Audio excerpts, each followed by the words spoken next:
My name is Tay Bowers. The title of my piece is Interior, and you're watching The Artist Box.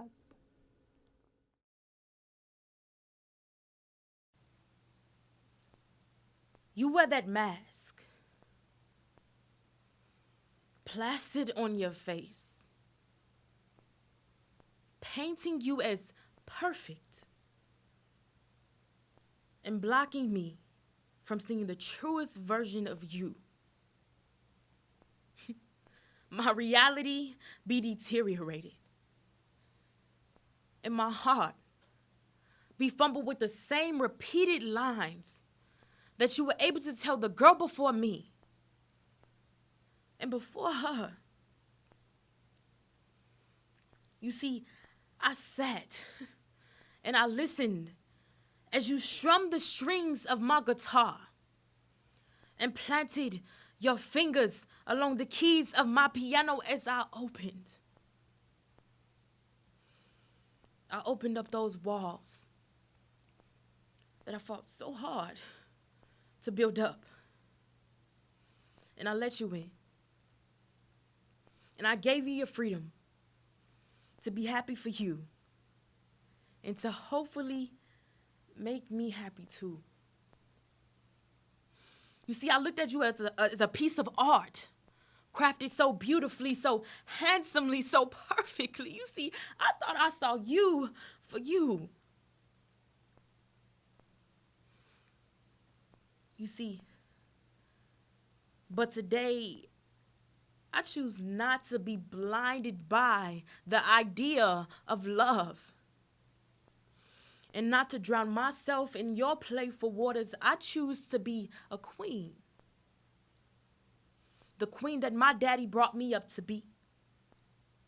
To sit on my throne and let all these young men bow down on their knees as my golden feet touch my pavement. Me tracking a path for royalty. With each step I take, I refuse to be treated as less than. You see, I just regret feeling as though my time has been wasted. But you see, it was a lesson. It was a lesson for me and for you. Not to treat the next beautiful young lady the way that you did me and her, along with her. You see, I will use that word strength that I've had for so long and invisibly tattoo it across my entire body. Interior. Exterior. Helping me build back that wall that I let be knocked over by a feeling that I just thought. You see, I just really thought that I had wanted. You see, I be that girl of strength. I just can't be your girl. Thank you.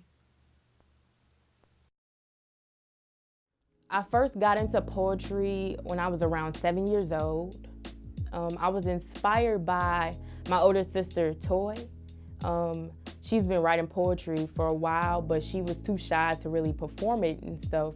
So I was like the singer of the family. I wasn't too much of a poet or, the writer, even though I sort of wrote short stories and stuff. But she kind of inspired me to start writing poetry, but I took it out of just the shell of just like my notebook or my, my pen pad, and I took it to like the actual stage. I went to church and I performed my first piece about a slave that was trapped in the darkness. And I got really, really great feedback from the youth as well as, of course, the elders. And when I received that, I felt like, I was touching the audience, and people were like, they actually understood where I was coming from. They saw something inside of me. And so from that day forward, I sort of just kept writing. And I was like, maybe, I should keep speaking as well. I would say that poetry has impacted me in one of the most positive ways. It has humbled me as an individual, as a person, as a human being. It has changed change my mindset to see things at a much wider range rather than just what's in my household or what's in my neighborhood or, the things that surround me in my community. And that with me realizing how like the world is so different and we don't really talk about it, I feel as though, we should speak on it. And so I found that poetry was the only way that I was really able to touch others.